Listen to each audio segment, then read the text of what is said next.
Hey guys, আসসালামু আলাইকুম, welcome back to another blog video. আসলে যাওয়ার কথা ছিল অন্য কোথাও, কিন্তু হঠাৎ করে মনে হলো চলো যাই আবেদের ঘাটে। কোনো প্ল্যান প্রোগ্রাম ছাড়াই চলে আসলাম। সব কিছু শুরু হলো ঘাটে পৌঁছানোর পর। ঘাটে এসে যখন ক্যামেরা অন করলাম তখন ওই রিয়েল ফিলটা শুরু হলো।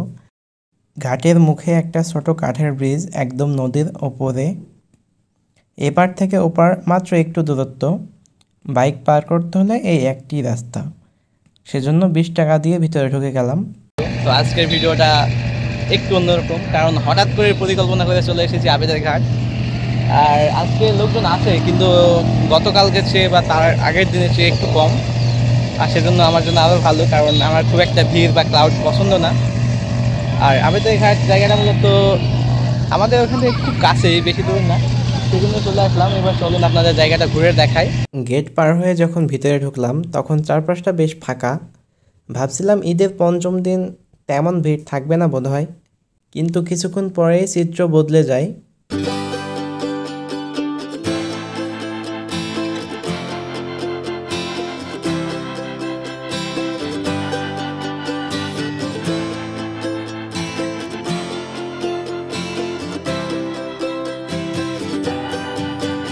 ড্রোন শট নিতে শুরু করতেই দেখি লোকজন একে একে আসতে শুরু করেছে।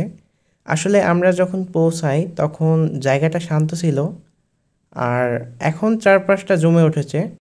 উঠা যাবে তো গাড়ি নেই? এবার ইনশাল্লাহ উঠা যাবে। তো চলো এবার আমরা অফ রোডিং করে বেড়াই, তো দেখতে থাকুন।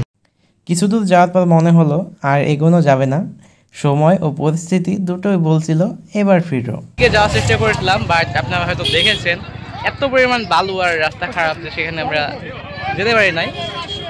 তো এই ছিল আজকের ভিডিও, তেমন বেশি কিছু রাখলাম না ভিডিওতে। ভিডিওটি ভালো লাগলে একটি লাইক দেবেন এবং কমেন্টে আপনার মতামত জানিয়ে দেবেন, আর অবশ্যই সাবস্ক্রাইব করবেন।